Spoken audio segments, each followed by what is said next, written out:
Well, good morning, everyone. Thanks for joining today. Rob Bonta, California Attorney General, and we are here today to announce a major win for California's workers and send a clear message to employers across our state and across our nation. You can't trap your workers in jobs through illegal debt. That's what today's case is about that we're announcing. Before we dive in, I want to thank my partners in this investigation. We do a lot of work in collaboration and in partnership, and that's one of our secrets to success, how we achieve the great results we're able to deliver for the people of California and beyond. So I want to say thank you to the Attorneys General of Colorado and Nevada, as well as the Biden administration's Consumer Financial Protection Bureau, with whom we started this investigation. I want to thank them for their leadership and collaboration in standing up for workers and holding one of the largest employers in the healthcare industry accountable.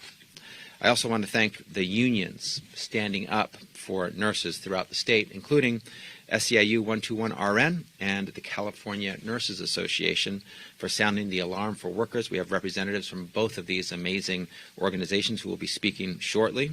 Today we're announcing over an over $1.5 million settlement with one of the largest hospital systems in the nation, HCA Healthcare, for the unlawful use of training repayment agreement provisions. Training repayment agreement provisions, appropriately called TRAPs, that are in contracts with nurses here in California.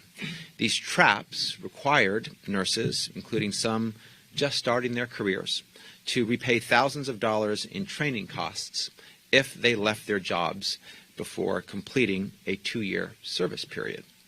That's not just wrong, it's a violation of California law, and it undermines a nurse's basic right to make choices about their own career and their own future.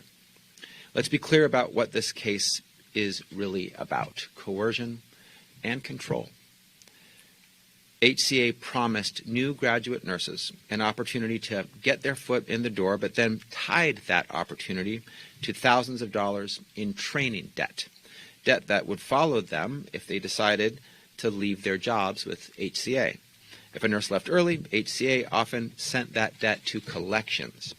This is a form of employer-driven debt, a concerning practice across industries where workers are handed bills simply for deciding to leave their jobs.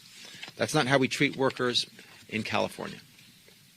Under state law, employers can't saddle their workers with debt just because they choose to move on.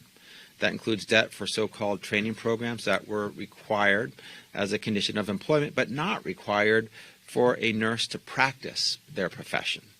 Let's remember, these are our nurses, the very people we rely on to care for our families in times of crisis. We should be investing in them, not threatening them with debt. That's why our settlement ensures more than $80,000 in restitution will go to California nurses who already made payments on their TRAPS debt, their illegal TRAP debt.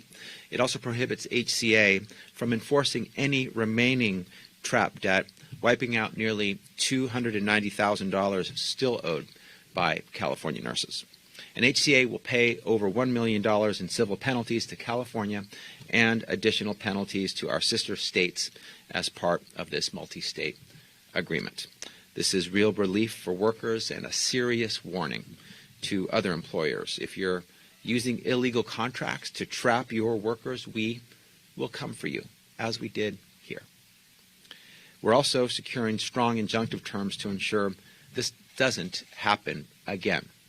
HCA can no longer use traps with nurses in California, period, full stop.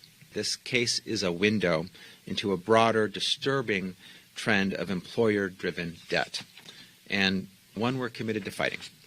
We're seeing these kinds of contracts in different industries, in trucking, aviation, retail, and service industries, and they disproportionately affect low-wage and entry-level workers. That's why my office issued legal guidance back in 2023 and a consumer alert in 2024, making clear that these TRAP agreements are typically unlawful. And we'll keep enforcing the law because every worker deserves the freedom to choose a better job without fear of debt or of retaliation. I encourage anyone who believes their rights have been violated to file a complaint with us. Let us know about it. You can go to oag.ca.gov/report and share with us what you have experienced. In California, we will continue to stand up to corporations who put profits before people. Today's action is about justice. It's about dignity. And it's about ensuring that every nurse, every worker has the ability to move on to a better job without getting sent to debt collection.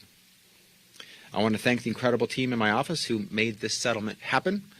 Holly Mariella, Jay Shin, Emily Kalanithi, David Leimbach, Satoshi Yanai, Nick Akers, Ellie Bloom, and Evan Akron, an outstanding team standing up for workers' rights and workers' protections.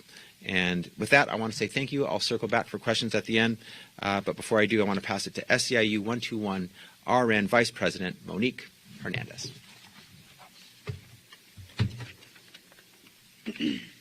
Good afternoon.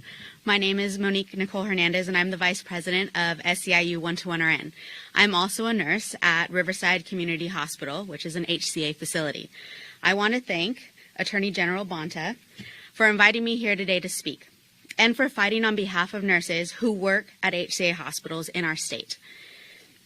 We need more leaders at the state and local level who are unafraid of taking on powerful healthcare corporations like HCA.